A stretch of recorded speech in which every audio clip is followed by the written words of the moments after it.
Inspirasi, euforia, Islam, semuanya diikut.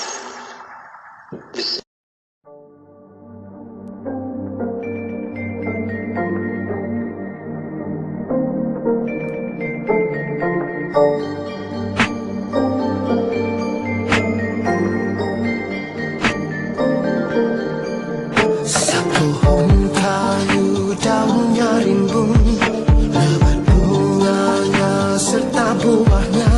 Walaupun hidup 1000 tahun, kalau tak sembahyang apa gunanya? Walaupun hidup 1000 tahun, kalau tak sembahyang apa gunanya?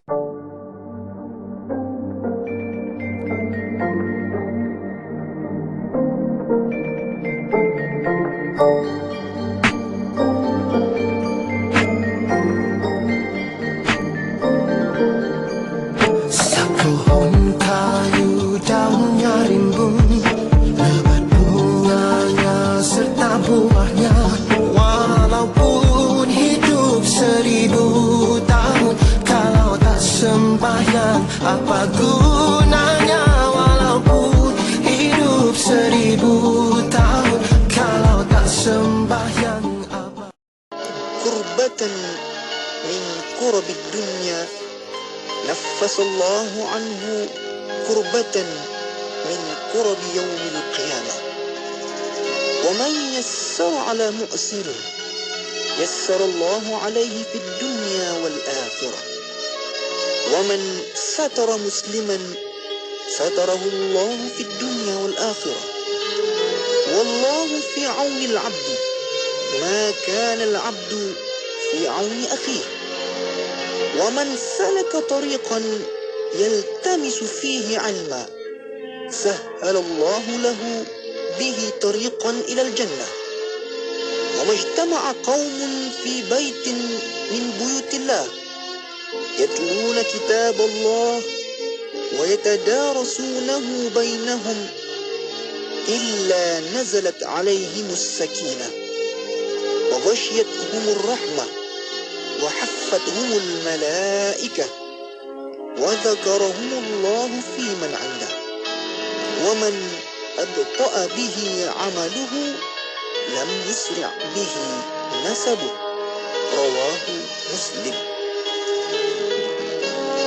Dari Abi Hurairah radhiyallahu anhu, dari Nabi sallallahu alaihi wasallam bersabda, barang siapa yang melapangkan dari orang mukmin kedukaan dunia, niscaya Allah akan melapangkan dia dari satu kedukaan, dari segala kedukaan pada hari kiamat.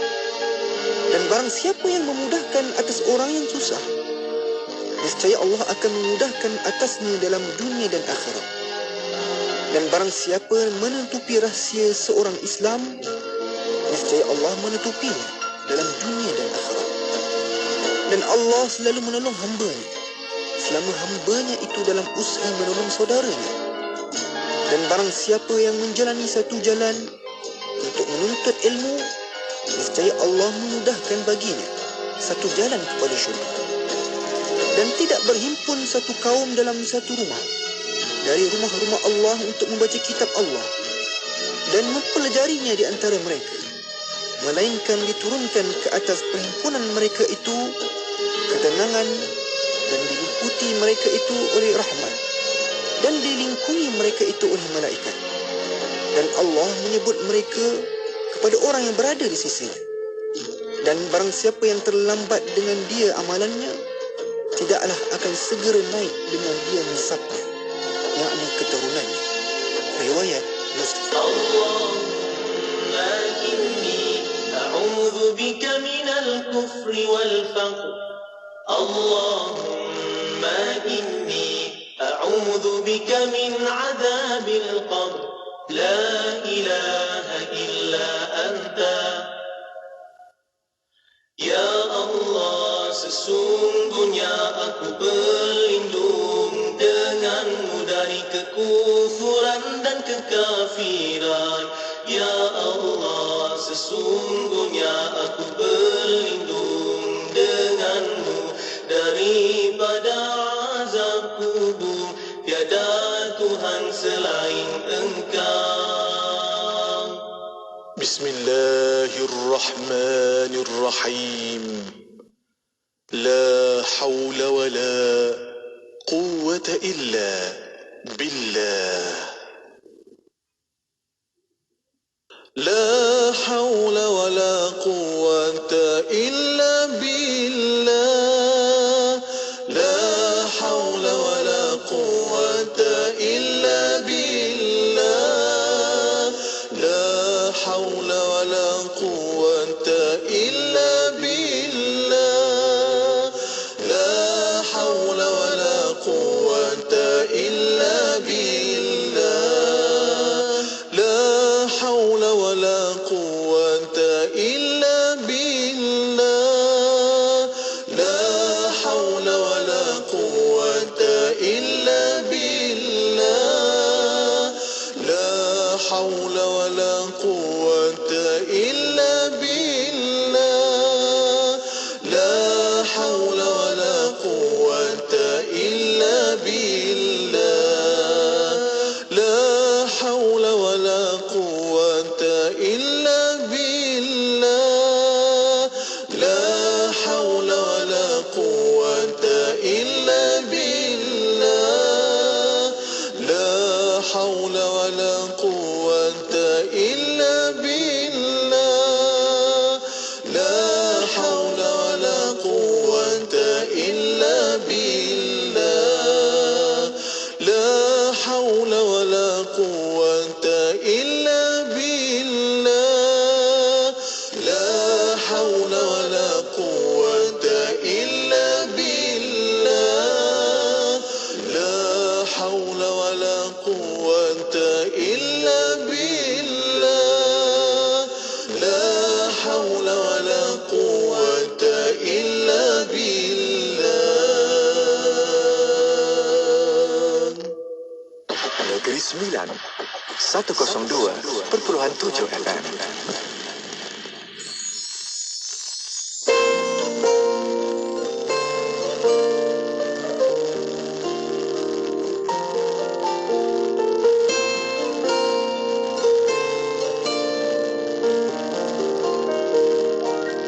حي الهادي بأجمل ذكرى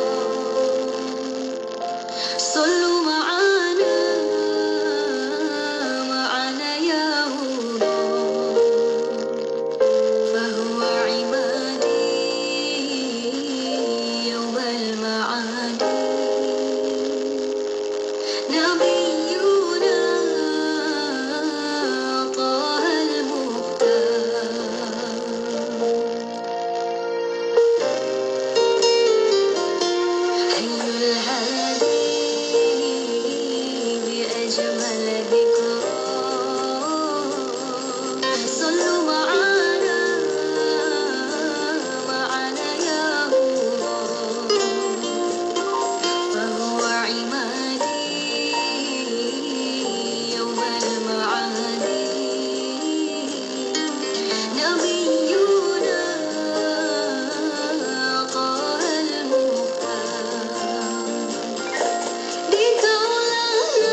Siti, kamu ni kejap solat, kejap tak. Jangan buat main-main, Siti. Sibuk, Mak. Masa terhad sikit. Manakah nak rehat untuk makan lagi? Nak cuci makeup sebelum solat lagi?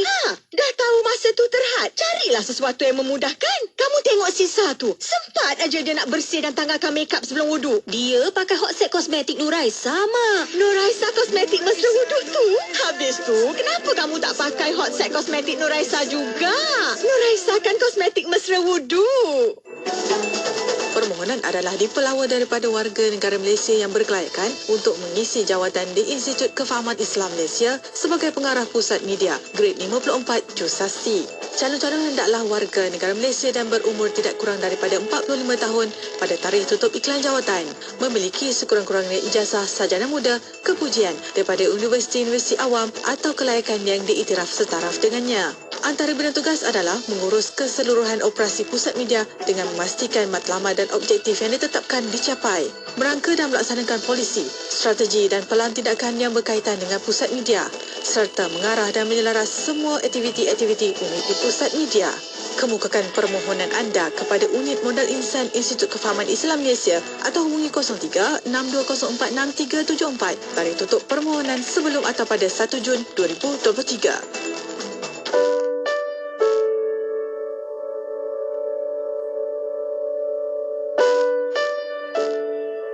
Kita persiapkan diri kita secara individu adalah untuk memberi sumbangan dan juga memberi manfaat kepada masyarakat, bukannya untuk kebaikan diri kita semata-mata. Jadi kalau ada perkara yang boleh kita perbaiki dalam masyarakat, kita boleh sumbangkan, maka kita perlu lakukan. Kalau kita nampak sampah di atas jalan, kita tidak boleh fikir bahawa tak perlu angkat sebab ada orang yang dibayar upah untuk angkat sampah itu. Apa salahnya kalau kita sendiri mengangkat sampah itu dan kita buang di tempat yang sepatutnya? Ini perubahan daripada sikap acuh tak acuh, tak ambil peduli, sikap yang mementingkan diri sendiri kepada sikap-sikap yang lebih positif, serasi dengan apa yang dianjurkan oleh Islam. Kita sendiri yang berubah pada diri kita, kita tunjukkan contoh itu, insya-Allah orang akan melihat, dan apabila orang melihat, orang akan mengikut. Apabila kita tunjukkan contoh, mungkin 10 orang nampak, dan 10 orang itu apabila dia mengikut contoh kita, mungkin setiap orang itu 10 orang lain akan nampak. Jadi kesannya akan menjadi lebih besar.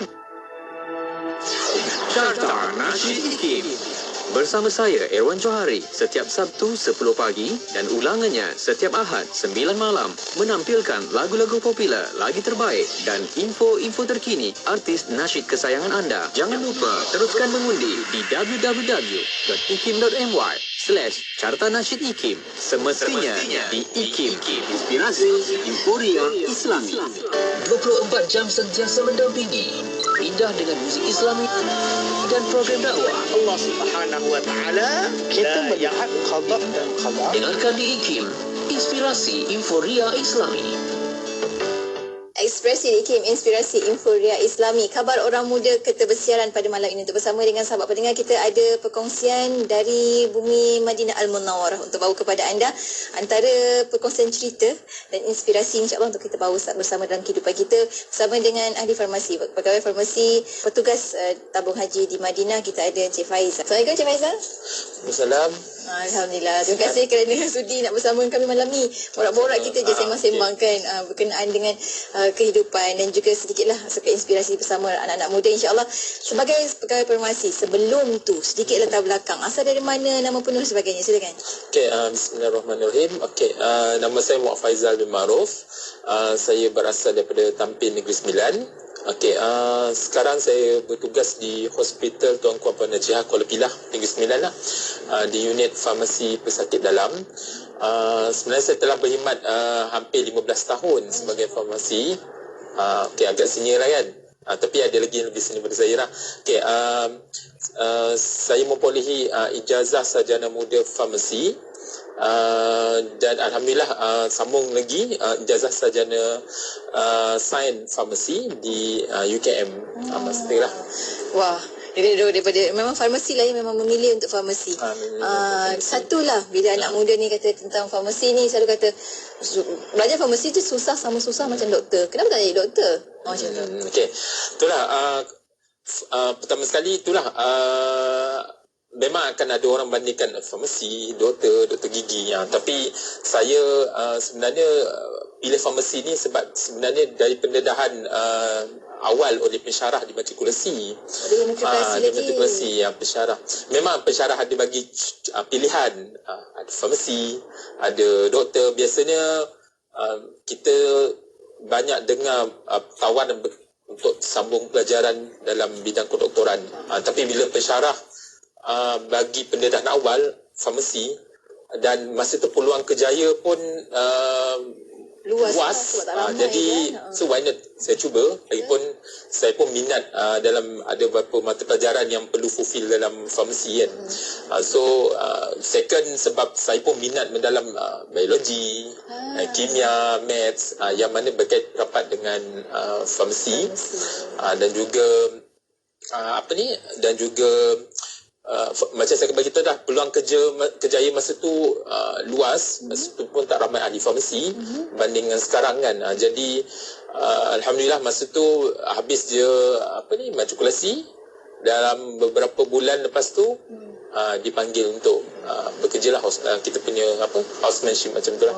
Ada housemanship juga ada dia panggil tempoh ni lah, tapi dalam setahun lah. Kalau macam doktor 2 tahun kan. Masya Allah. Maknanya ada juga tempoh-tempoh tertentu. Cuma bila dah 15 tahun 15 tahun dalam dunia farmasis, adakah anda galat dengan pilihan farmasis? Tak, saya yakin. Malah saya happy lagi dalam farmasi. Kenapa? Happy sebab saya rasa kalau kita tengok sebab saya enjoy kerja di farmasi. Kita bukan bekerja sendiri. Maksudnya kita work as a team. Yalah, banyak kan kalau di hospital, kalau di KKM sendiri banyak kan anggota kesihatan yang lain, doktor, kita boleh work as a team, bantu doktor, bantu nurse, jururawat.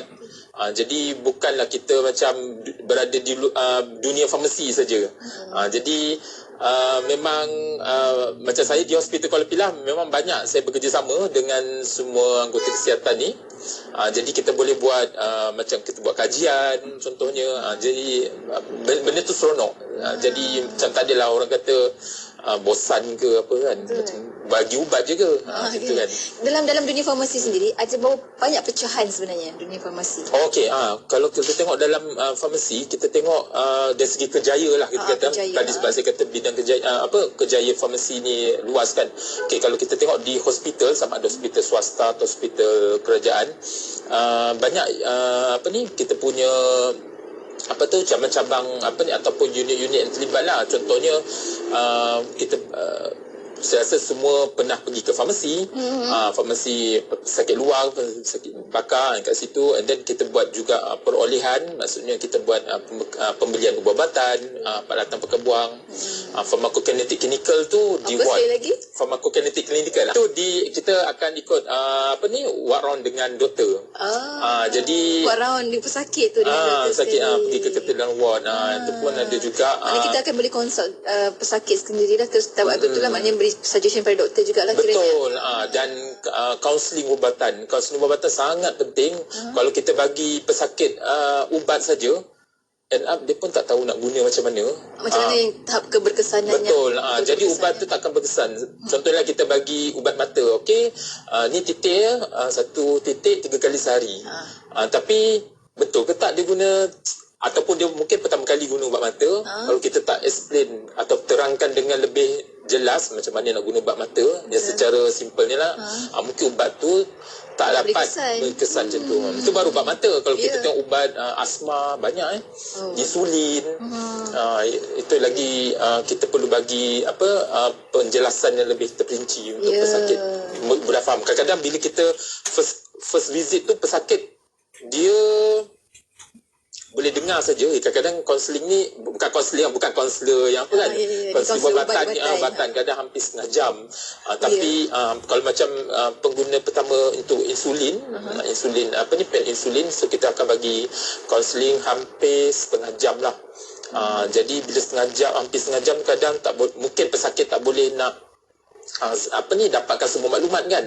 Jadi bila ada susulan tu kita boleh tahu betul ke tidak apa yang dilakukan. Betul tak dia guna selepas kita bagi penerangan tu kan. Betul, banyak je. Even kalau macam kapsul-kapsul pun ada yang kunyah, ada yang gigi, ada yang hisap, ada yang telan, ada yang separuh. Kena buat patahkan separuh kan. Betul, ada separuh, ada yang kena ambil sebelum makan, ada yang kena ambil selepas makan, ada beza dia tu. Dia bukannya mudah sebenarnya nak jadi seorang farmasis kan, kata memang doktor tu penting, tapi kalau doktor yang mengubati, yang cari ni, tapi tak ada farmasis yang menyupply ataupun yang menskripsikan ubat-ubatan anda pun dia kurang boleh offisan untuk mendapatkan kesihatan yang baik. Baik, kita akan berhenti rehat seketika untuk anda akan pendengar, jangan ke mana-mana, teruskan kesetiaan sama kami tentunya hanya di IKIM Inspirasi Inforia Islami.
Cobalah sedaya mampu hidupkan berarti. Hiburan mendidik jiwa hanya yang terbaik di IKIM Inspirasi Inforia Islami. Ekspresi di IKIM Inspirasi Inforia Islami bersama dengan Cik Faizal. Waktu ini Haji Faizal lah kan, insyaAllah kan. Haji pertama ya. Haji pertama. Pertama kali juga mengikuti bersama-sama dalam grup ataupun sebagai petugas. Ya betul. Pertama. Apa perasaan tu? Macam mana? Satu perasaan. Apa keduanya? Macam mana boleh terpilih dan yalah, bagaimana boleh terlibat dengan lembaga tabung haji? Itulah, alhamdulillah, syukur alhamdulillah, sebab saya sebenarnya saya petugas baru tahun ni, alhamdulillah, dan sebenarnya telah memohon sejak sekian lama, sejak 2011 lagi saya memohon. Jadi saya dapat tahun 2023. akhirnya dapat, alhamdulillah. Saya memang menangis saat sangat sebab masa first time saya ni, sebab hampir lebih 10 tahun lah kan. Yelah, 12 tahun lah dari 2011. Yelah, lama kan. Jadi memang sebab menangis pada lah situ. Tapi itulah saya fikir balik lah, yang bagi pelepasan ni pun first yalah, wife saya, family, lepas tu ketua jabatan pengarah bagi pelepasan. Memang saya sangat bersyukur dan memang berterima kasih lah kepada mereka kan, sebab bukan mudah kan ketua jabatan nak melepaskan saya pula masa tu sekarang ketua unit. Lagilah ya. Banyak tanggungjawab kan. Ada yang menanggung tugas lagi ya, kan. Betul, tugas besar saya ketua sebab ya betul. Kan. Jadi masa isi misi borang tu, so bos pun ialah ketua jabatan saya, Puan Azmi binti Adam, dia memang maksudnya kalau saya dapat dia merelakanlah saya pergi kan, maksudnya untuk menunaikan untuk menyantuni Dufur Rahman ni. Jadi memang setiap tahun saya misi borang, dan alhamdulillah kali ini memang rezekilah dapat. Jadi peluang ni saya akan jadikan sebagai pengalaman barulah untuk saya menyantuni Dufur Rahman, dan semangat untuk bekerja dalam satu pasukan dengan pasukan perubatan yang lain. Untuk sebenarnya itulah mungkin ada yang tanya kenapa nak sertai petugas haji ni kan. Kenapa teringin sangat? Sebab 2011 lagi kan. Sebab saya rasa first sebab saya suka terlibat dengan aktiviti luar. CSR apa semua tu. Macam aktif untuk aktiviti luar. Apa semua tu. Jadi saya rasa benda ni penting untuk pembangunan diri ataupun jati diri saya lah kan. Untuk kita lebih maju ke hadapan. Selain insya-Allah saya dapat beribadah. Betul. Untuk menunaikan fardu haji kan. Itu menyantuni Dufur Rahman bukannya suatu benda kecil kan. Ya betul. Betul. Pahala yang saya rasa sangat berganda-ganda insya-Allah. Peluang Allah nak bagi peluang nak buat pahala tadi lebih kan Cik Faizal. Insya-Allah. Tadi sebut tentang CSR ataupun untuk membantu dan sebagainya. Apa antara aktiviti-aktiviti yang kalau kita boleh ingat kembali kan, antara aktiviti-aktiviti CSR ataupun bantuan-bantuan yang pernah Cik Faizal? Sebenarnya dari universiti lagi saya ada terlibat dengan operasi mak masyarakat. Setiap tahun daripada tahun pertama tu saya akan terlibat sama. Itulah di tapi ada cuba join aktiviti-aktiviti luar juga, kalau anjuran hospital atau anjuran daripada Jabatan Kesihatan Negeri ke. Selalu orang yang terlibat dengan perubatan ni seorang yang prihatin. Orang prihatin. Kalau farmasi prihatin ditambah satu lagi teliti. Betul. Kita teliti juga dalam farmasi teliti sebab bahaya kan. Betul. Kita memang teliti sebab apa? Sebab kita anggota kesihatan yang yang terakhir sekali kita berjumpa dengan pesakit sebelum pesakit balik ke rumah. Contohnya sebagai dia dapatkan ubat lah kan. Jadi kita akan buat sebab sebelum kita dispense ubat kepada pesakit, kita akan cek dia punya teliti macam dia punya dos, dia punya tempoh preskripsi itu berapa lama. Sebab kita nak pastikan pesakit tu dapat ubat secukupnya kan. Kita tak nak pesakit dapat kita kata ubat tak dapat, maksudnya tak mencukupi, dan akhirnya pesakit, kadang-kadang ada pesakit yang duduk jauh. Duduk jauh, dia tak dapat datang. Kadang-kadang memang tadi Haji beritahu tadi prihatin. Memang kita memang kena prihatin sebab kadang-kadang masalah logistik pesakit pun kita perlu ambil tahu. Bukan apa, sebab kita pun contohnya lah, kita ada perkhidmatan SPUB, sistem pengetesan ubat bersepadu, yang mana pesakit sebab pesakit dia perlu hadir ke hospital berpakar contohnya, dan ubat yang perlu diberikan setiap ubat yang perlu diambil tempoh 3 bulan, 6 bulan. Mungkin ada masalah logistik nak datang ke hospital kan. Jadi dia boleh ambil dia boleh ambil ubat di hospital yang berdekatan. Selain daripada adalah banyak lagi perkhidmatan ambil ubat yang telah diperkenalkan oleh program perkhidmatan farmasi kan. Itu salah satunya lah. Sebab keberkesanan ubat pun dia bergantung juga pada macam mana disiplin seorang tu. Betul. Patuh ke tak pesakit tu ambil. Kalau kita bagi, setiap bulan kita bagi and then pesakit pun tak makan ataupun tak ambil dengan betul, implikasinya pesakit tu lah memang tak sembuh.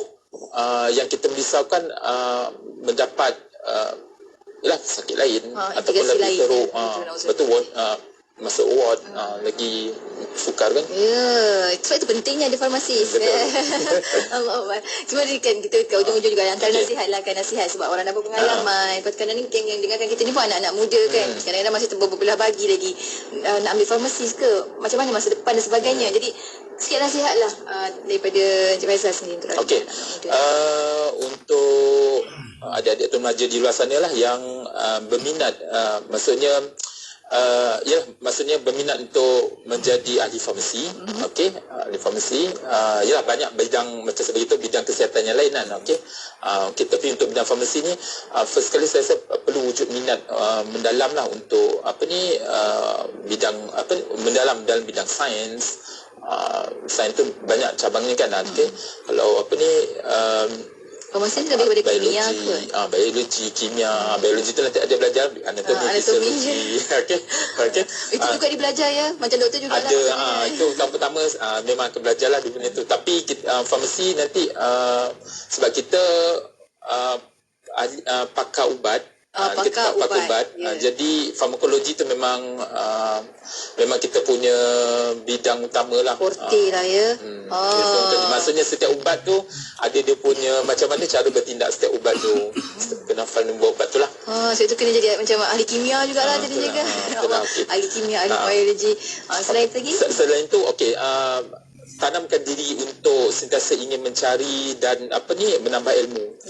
Okey, sebab ini boleh bina jati diri lah. Okey, dengan menyertai kurikulum. Okey, macam sebegitu tadi, bukanlah kita hanya nak tumpukan pada satu baris tadi. Nerd sangat budak-budak. Itulah kan. Janganlah kata tak campur orang. Nanti kata doktor farmasi ni semua tak campur orang kan. Tak boleh sebab memang akan bekerja dengan betul. Kan? Betul. So dengan bila kita contohnya macam saya join operasi mak masyarakat macam tu, so kita boleh mendalami isu-isu pesakit di rumah. Adakah contohnya lah, adakah disimpan ubat dengan betul di rumah? Betul. Ke semua bubuh dalam peti ais. Betul. Ada macam tu sebab dia mindset dia kata semua ubat mesti dalam peti sejuk. Itu ada, itu biasa kita dengar lah kan. Dan lebih kuat kita risau ada yang simpan dalam freezer. Yang beku atas tu. Beku atas tu. Pernah saya pernah ada pengalaman. Jadi kalau itulah saya pun sejak daripada saya tahu tu, bila saya dispen ubat, saya mesti cakap ataupun maklumkan peti sejuk yang bahagian mana. Cara penyimpanan tu sangat penting. Betul. Sebab ubat ada ubat yang sangat sensitif kalau kita suhu. So nanti dia tak jadi lebih tak berkesan kan. Itu penting tu. Itu antara perkara lah kalau macam anak-anak muda yang berminat pada farmasis nak jadi pakar ubat. Agaknya kena sebut pakar kat depan tu baru rasa macam penting kerjaya ni kan. Jadi keduanya bagaimana kadang-kadang orang rasa macam yelah kan, ibu ayah mungkin ataupun masyarakat yang tak apa nak tahu, dia rasa macam ahli farmasi je macam tu. Belajar pandai-pandai mungkin ada setengah budak memang pandai, kemudian bila keluar jadi ahli farmasi jaga ubat je. Pandangan masyarakat macam tu macam mana? Sekarang itulah mungkin masa dulu ada mindset macam tu lah. Tapi sekarang saya rasa farmasi satu kerjaya yang sangat orang kata nak kata tersohor dilema antara selain pada doktor ataupun doktor pergigian. Okey, sebab kalau kita tengok macam sebegitulah peluang kerjaya. Tapi kita tak nafikan memang sekarang memang ada isu isu penjawatan semua di kerajaan, tapi boleh selain kalau mungkin tak ada rezeki di hospital kerajaan atau klinik kesihatan kerajaan, boleh kita boleh dapatkan peluang di industri farmaceutical, di community farmasi, yang mana banyak dia peluang kat situ yang kita boleh ceburi. Macam contohnya industri farmaceutical kita boleh pergi jauh untuk kalau yang sebagai muslim halal. Betul. Okey, sekarang ni kita boleh saya rasa untuk ubat-ubatan halal ni kan, sebab kita pun ada garis panduan yang mana dirujuk oleh mungkin dunia itu kadang-kadang orang tak nampak kan antara keistimewaan yang dah pun di kejayaan-kejayaan daripada farmasi di Malaysia sendiri. Betul. Dan berperingkat dunia sebenarnya. Orang tak perasan. Betul. Kan. Kalau macam komuniti farmasi tu kita tak nafikan boleh kita sebagai muslim kan boleh mantapkan kita punya jihad ekonomi. Orang Islam mungkin fardu kifayah lah kiranya. Betul, fardu kifayah. Memang farmasi ni memang fardu kifayah. Kita memang bantu masyarakat dalam penjagaan kesihatan selain pada doktor. Macam saya kata begitulah, kita work as a team kan. Bayangkan kalau kita ambil ubat tapi ubat-ubat tu datang daripada negara-negara yang kita pun tak tahu keyakinan kita tentang halal tak halalnya. Dan bayangkan kalau kita sebagai umat Islam sendiri, kita sendiri yang producekan ubat tu, yang formulatekan, kemudian kita sebarkan pada umat Islam yang lain. Itu satu jihad yang besar sebenarnya untuk ummah sebenarnya kan. Selamat berjuang wahai farmasis kan. Dan ujung-ujungnya jugalah kalau kita boleh satu nasihat dan juga pesan-pesan dan saya lagi mukmin profesional. Yes. Okay. Sebab kadang-kadang kita kata kejaya tu nampak macam orang nampak macam duniawi. Orang nampak. Tapi dalam masa yang sama kita tak nak ada setengah manusia ataupun masyarakat yang lihat kerjaya sebagai kerja yang profesional, tapi di masa sama dia kurang kepada agamanya. Ada tu memang mengejar agama je sampai ke satu masa tu dia tinggalkan benda-benda yang profesional, yang sedangkan itu juga menyumbang kepada ummah. Silakan Dr. Pandangan. Itulah kalau kita dalam Islam kan kita biasa kita sebut profesionalisme. Okay, dia merujuk kepada saya rasa satu amanah yang dipertanggungjawabkan kepada individu lah, dengan ikhlas untuk mendapat keredaan Allah, dan terus berazam untuk melakukan yang terbaik. Kalau kita tengok kan dalam saya rasa dalam mukmin profesional kan kita boleh kaitkan dengan konsep Islam, konsep utama iaitu iman, Islam dan ihsan kan. Kalau kita tengok kalau macam seorang yang beriman tu dia selalu menjadikan pekerjaan tu sebagai satu ibadah. Dia fikir satu ibadah. Saya pun fikir satu ibadah. Yalah, macam bukanlah contohnya kita bagi dispen ubat macam tu je kan. Kalau kita tanya further pesakit tu macam mana respon ubat sebelum ni yang kita pernah dibagi, ada masalah ke tak. Kita fikir dia satu ibadah. Pekerjaan ni pun kita niat kerana Allah Ta'ala.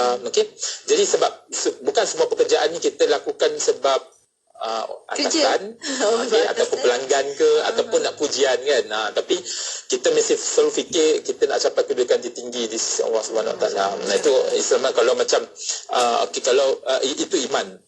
Kalau seorang yang bekerja secara profesional tu, saya rasa kita tak lari jauh daripada dengan syariat Islam kan, betul?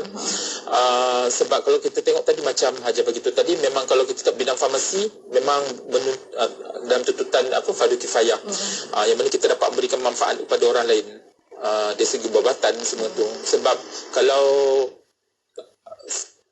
pesakit tak guna ubat yang betul dengan baik, dia pun tak dapat melakukan ibadah dengan baik. Betul. Kan? Itu makasih syariah juga akan menjaga nyawa. Betul.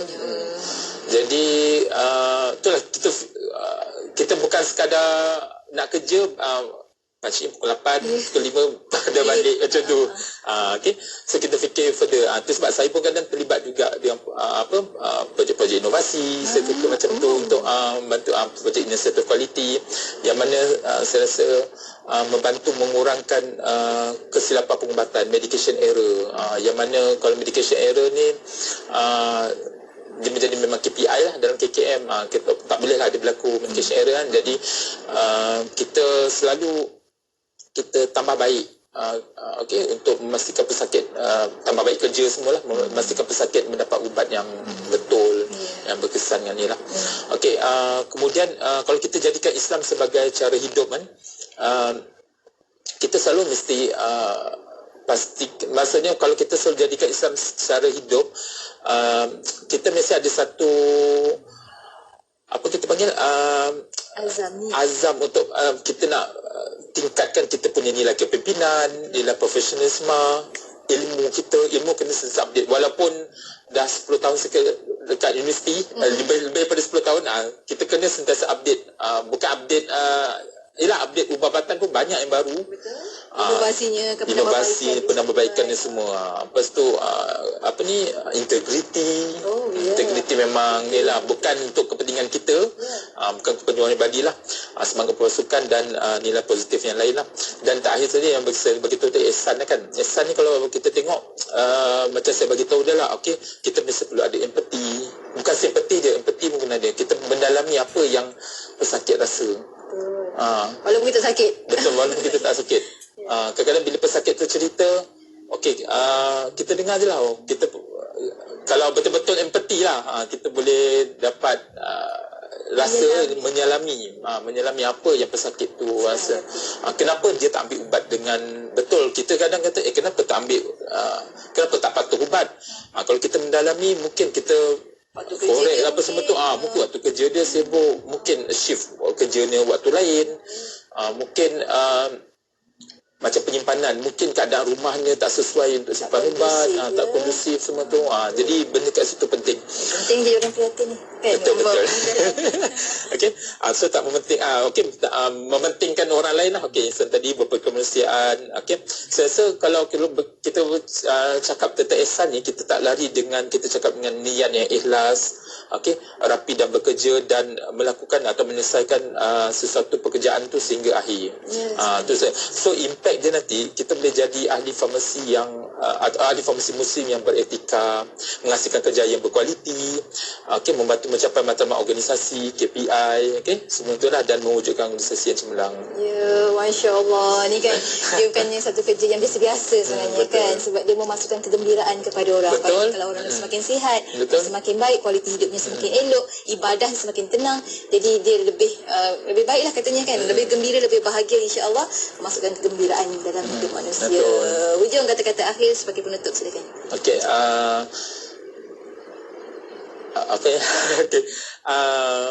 untuk alhamdulillah, macam seperti tadi, insya-Allah saya akan insya-Allah tahun ni saya terpilih sebagai petugas haji rombongan kesihatan, yang mana setelah sekian lama saya menantikan peluang ni, saya nak mengucapkan ribuan terima kasih lah kepada kepada ketua jabatan saya, kepada ketua jabatan saya Nur Azim binti Adam, pengarah Dr. Sadina Siddiq, isteri saya, Siti Sayang, Adibah binti Murayadi, ahli keluarga saya yang banyak memberi sokongan, dorongan, dan juga semua family Jabatan Farmasi Hospital Tuan Najihah lah. Sebab bila saya kat sini, ramai je lah staff saya kena buat kerja-kerja saya semua tu, kan, extra, betul. Jadi saya sangat berterima kasih kerana saya rasa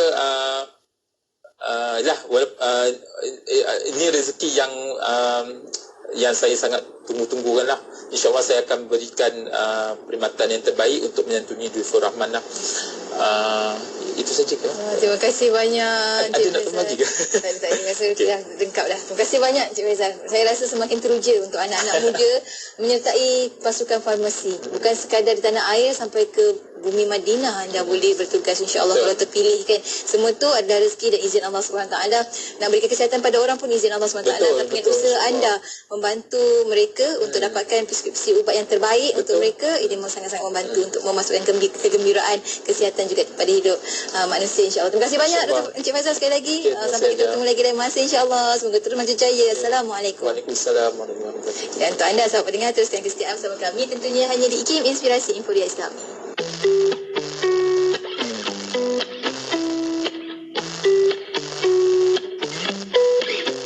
You can say all you want, but I won't give in. You can call me what you want. I will never let go of my faith. In the face of all the struggles, in the face of all the hate, I will show you truth of what you misrepresent. Propageons-la paix sur ces terres.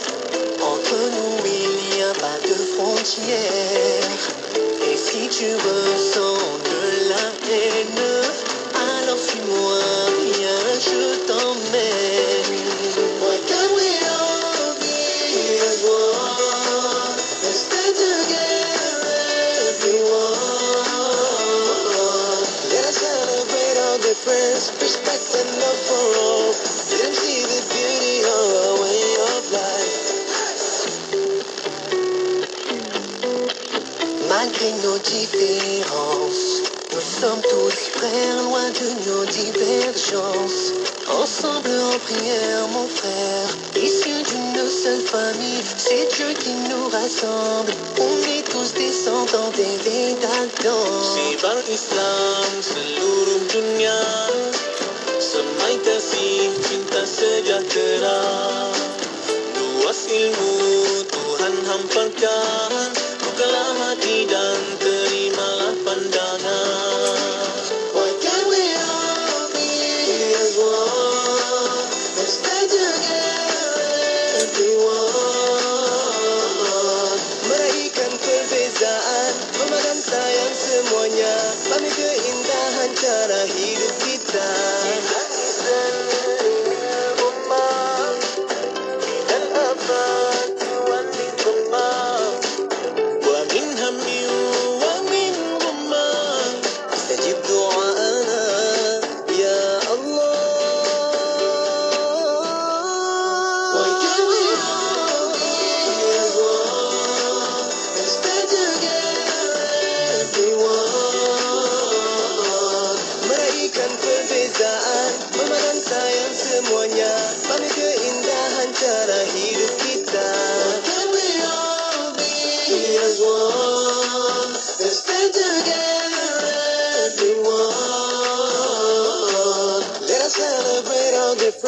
Respect and love for all. Let them see the beauty of our way of life. Al-Jazari. Al-Jazari atau nama penuhnya Badi'ul Zaman Abu Al-Ais Ibn Ismail Ibn Ar-Razaz Al-Jazari merupakan jurutera mekanikal yang ulung pada zamannya. Beliau berkhidmat sebagai ketua jurutera dengan 3 orang pemerintah dinasti Artuqid Turki. Pada tahun 1206 Masihi, Al-Jazari menyempurnakan penulisan karya agungnya yang bertajuk Al-Jami' Bainal Ilmi wal Amalin Nafi' fi Sana'atil Hiyal. Karya ini merupakan ringkasan tentang ilmu mekanik, teori dan amali. Karya Al-Jazari ini unik dan berbeza daripada karya-karya terdahulu kerana beliau sendiri merupakan jurutera yang berbakat luar biasa dan mekanik yang mahir. Karya berkenaan lebih merupakan panduan yang praktikal dan bukannya buku teori tentang konsep kejuruteraan semata-mata. Karya itu turut menghuraikan pelbagai peralatan dengan terperinci dan dengan demikian menjadi sumbangan yang tidak ternilai kepada sejarah kejuruteraan dunia.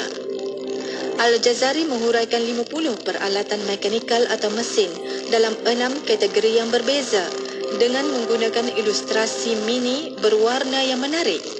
6 kategori itu termasuklah 10 jam air dan jam lilin, 10 bekas yang sesuai digunakan dalam acara menikmati jamuan minuman, 10 kendi dan besen untuk flebotomi dan berwuduk, 10 air pancut yang berubah bentuknya secara bergilir-gilir dan mesin untuk pancutan berterusan, dan 10 mesin pengangkut air serta 5 buah peralatan yang pelbagai. Al-Jazari juga menghuraikan kaedah-kaedah pembinaan dan pemasangan kesemua 50 peralatan itu secara terperinci bagi membolehkan generasi tukang pada masa akan datang untuk membinanya semula. Wadah ilmu sepanjang hari berkongsi santapan sanubari, pastinya hanya di IKIM, Inspirasi Inforia Islami.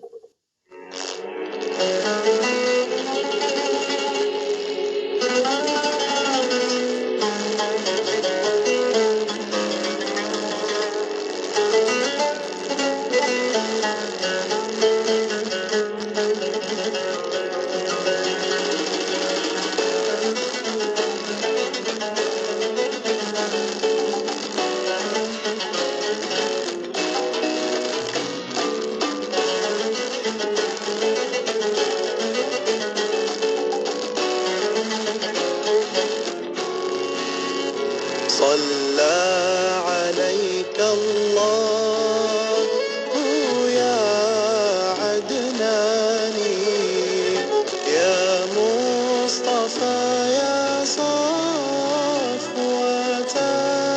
الرحمن الحمد لله الذي أعطاني هذا الغلام الطيب الأرداني هذا الغلام الطيب الأرداني.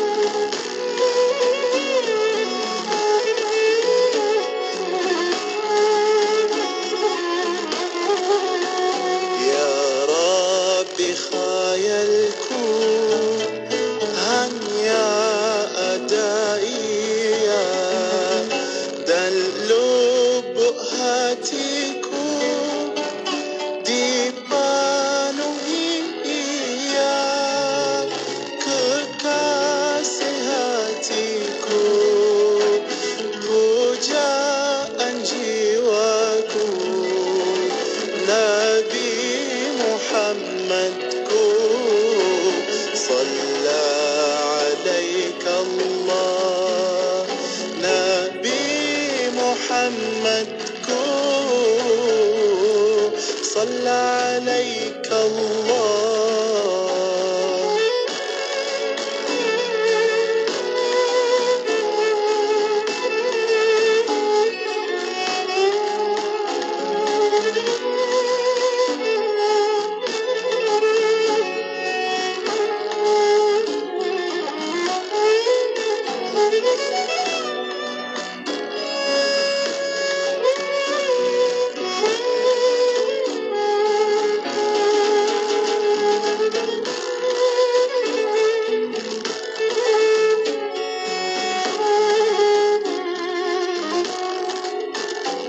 Wahai pujaanku, balaslah cintaku dengan syafaatmu di hari susahku.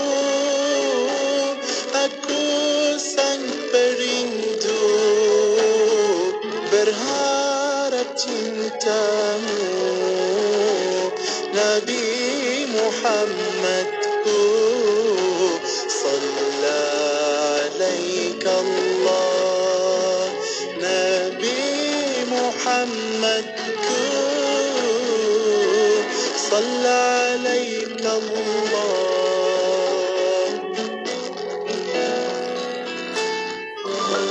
Adaptasi daripada naskah puisi sastrawan negara Datuk A. Samad Said. Al-Amin riwayat terindah Sang Kekasih Allah. Mempunyai irama dan nafas. Bahang mulai mencakar kemah. Belum serasi setiap diri. Bertengkar, berkata benar. Disampaikan dengan penuh penghayatan oleh Pak Dini Juri. Mega dan angin pusat bertanya dan puncak berhujah. Tidak ada resah menentu. Langit dan mentari sedia membantu. Setiap hari Isnin pada pukul 9 malam hanya di IKIM Inspirasi Inforia Islami. Heran betul lah. Rumah awak banyak kucing. Tapi sofa cantik je. Tak ada goyak pun. Kucing tak cakar ke? Ini sofa Ella Furniture. Sofa anti cakar. Itulah aku biarkan je si Oyan duduk atas sofa. Bulu pun tak lekat. Anda yang beli kucing tu, nak masuk rumah baru atau nak beli sofa, dapatkan sofa Ella Furniture. Fabrik anti cakar dengan 200 warna untuk disepadan dengan dinding rumah. Lari FB Ella Furniture Malaysia atau ke showroom di Bukit Jelutong, Shah Alam. Assalamualaikum pendengar semua. Apa khabar? Saja nak tanya, siapa yang berminat nak buat ibadah korban pada tahun ni? Siapa berminat, kami di IKIM dengan kerjasama Easy Korban boleh membantu anda. Untuk korban dalam negara, RM750 dan luar negara RM350 sahaja untuk satu bahagian. Berminat, boleh mendaftar di laman sesawang www.korbanikim.com atau hubungi kami di talian 012-686-9236 untuk keterangan lanjut. Segera ya, penyertaan adalah terhad.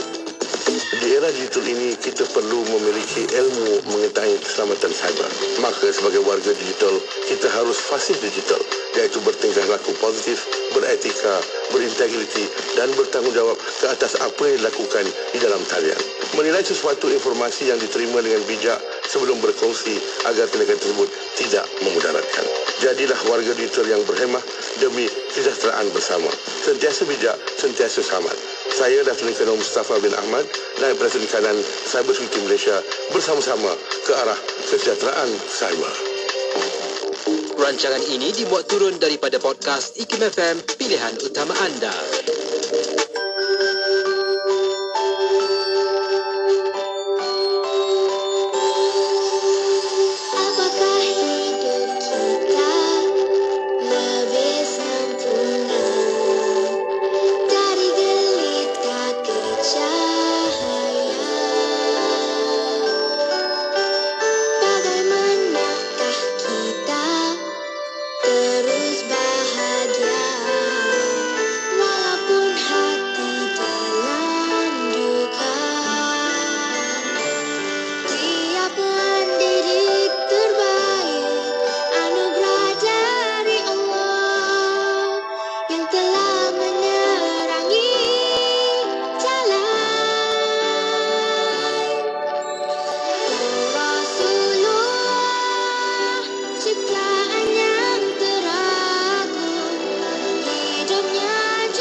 Cinta